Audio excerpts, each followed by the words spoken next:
Terbongkar yang bentangin kain kafan saat Jokowi berada di Jambi ternyata mantan caleg PKS. Tangkap. Sejak awal Pak Jokowi memerintah, PKS ini selalu menjadi partai kontra pemerintahan Pak Jokowi. Partai yang awalnya bernama Partai Keadilan atau PK ini selalu menempatkan diri berseberangan dengan pemerintah. Yang penting beda sama pemerintah. Itu akan membuat kader kami bangga dan keren. Bukan keren, tapi partai sampean jadi bulan-bulanan. Kalau benar pernyataan, maka kita jadi tahu kualitas PKS sebenarnya, yaitu blow on.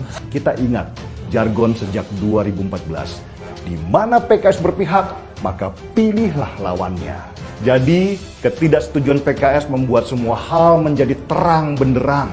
Kita berada di jalan yang benar dan harus bersyukur kepada Tuhan bahwa akhirnya kita punya ukuran mana kebenaran dan mana kesalahan dengan adanya PKS. Meski PKS juga belum tentu salah, tapi juga dia sering nggak benar. Saya itu dulu pendukung Partai Keadilan Sejahtera. Sekarang sih nggak lagi.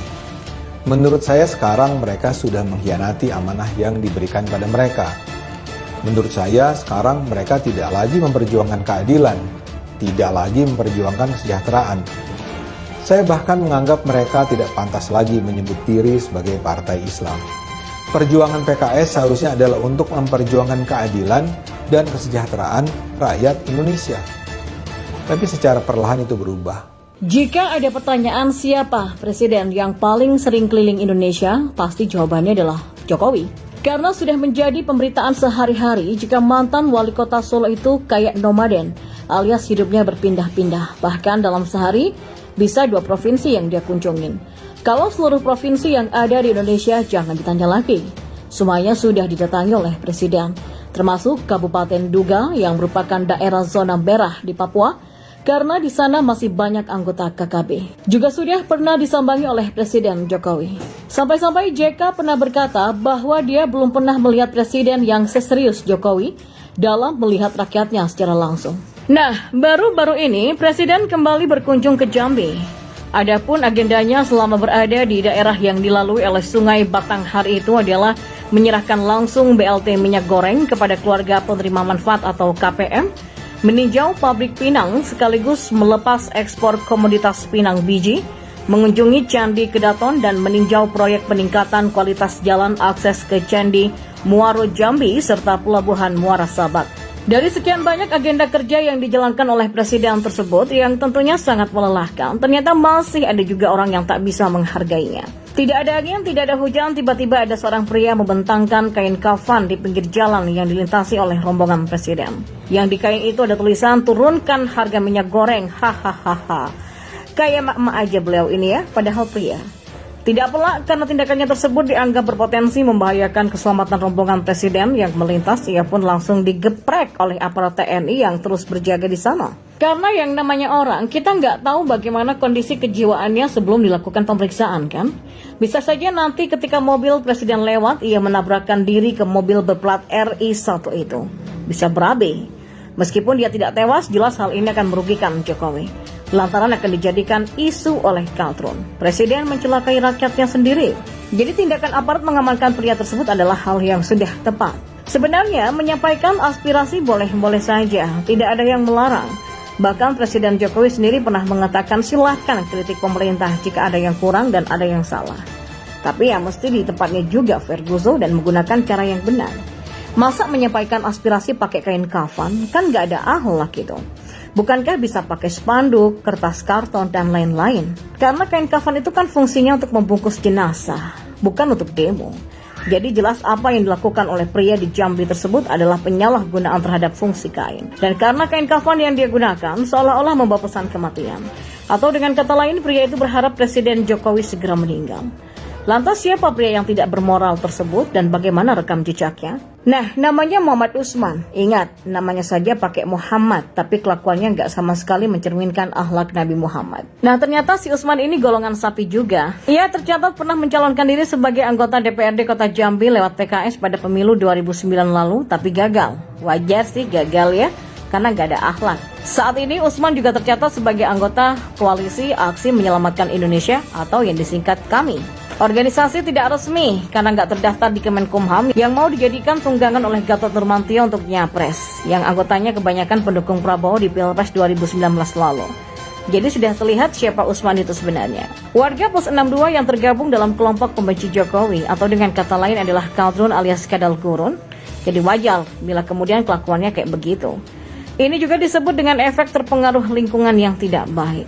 Kita perhatikan PKS bagaimana kelakuan kadernya, nggak banget dah ya. Seperti Arif Finto, anggota DPR RI fraksi PKS. Saat koleganya sedang sibuk rapat paripurna, dia malah asik nonton film porno.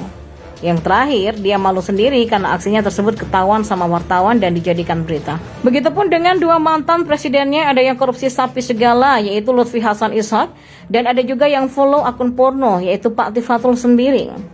Ngomongnya sih kader partai berbasis Islam atau PKS, tapi kelakuan gak islami banget. Waduh.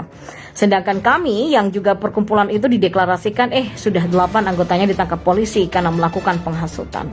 Penulis sih cuma berharap mudah-mudahan setelah bulan puasa ini dan pasca digeprek TNI dia gak ngadrun lagi. Kaldrun dan orang di luar pemerintahan nampaknya punya hasrat besar untuk segera melengsarkan Pak Jokowi. Entah apa yang ada di dalam benak para bangsa ini. Apakah kalian ingat dengan salah satu pernyataan orang ini? Di mana menurut Direktur Eksekutif Lingkaran Madani Indonesia atau 5 Rai Rangkuti beda dengan gaya Jokowi ketika menjabat Gubernur DKI Jakarta. Menurutnya kala itu Jokowi lebih baik dan lebih berani dalam mengambil keputusan. Kalau Jokowi masih seperti dulu itu akan kuat dan sulit dijatuhkan. Tapi dengan sikap sekarang saya nggak yakin. Bahkan saya kira paling cuma 2 tahun lalu dijatuhkan, kata Ray Rangkuti dalam diskusi bertajuk Pak Jokowi ikut parpol, apa nasib gerakan anti mafia dan korupsi di Cafe Daily Jakarta Pusat. Prediksi tersebut semakin terang ketika berbagai macam persoalan-persoalan yang mengancam jabatan Jokowi sebagai presiden. Tentu kita masih ingat kasus di bulan November-Desember tahun 2016 silam. Suasana politik yang memanas, isu makar yang semakin mencuat, serta propaganda yang membuat Jokowi harus berpikir ekstra keras dan hati-hati agar bisa keluar dari lubang jarum. Di tahun 2017, Jokowi masih sehat walafiat serta masih duduk manis di Istana Merdeka. Prediksi orang-orang tidak terbukti. Persoalan-persoalan yang sempat mengancam eksistensinya perlahan-lahan surut. Jokowi menjadi pemenang di dalam pertempuran di akhir tahun 2016 kemarin. Kelihayan, kecerdasan, kehati-hatian beliau dalam menghadapi konflik semakin mempertegas bahwa beliau memang sangat pantas jadi Presiden Indonesia. Dengan prestasi yang sudah banyak ditorehkannya, serta ditunjang dengan kepribadiannya yang sederhana dan apa adanya, ya, beliau memang sangat berpeluang menjadi presiden pada Pilpres tahun 2019. Inilah prestasi-prestasi yang sudah pernah ditorehkan Jokowi selama 1 tahun dibandingkan prestasi SBY selama 10 tahun. Ya, padahal Jokowi adalah orang yang saat ini paling tepat untuk menjadi pemimpin Indonesia. Sosoknya kurus, sederhana, bersahaja, tidak membuat sosoknya diremehkan oleh pemimpin negara lain. Sosoknya bahkan begitu fenomenal dan sangat menginspirasi. Belusukan yang sering dilakukan oleh Jokowi semenjak menjadi wali kota Solo tidak terhenti. Setelah menjadi presiden pun beliau tidak segan-segan untuk belusukan terjun langsung ke masyarakat.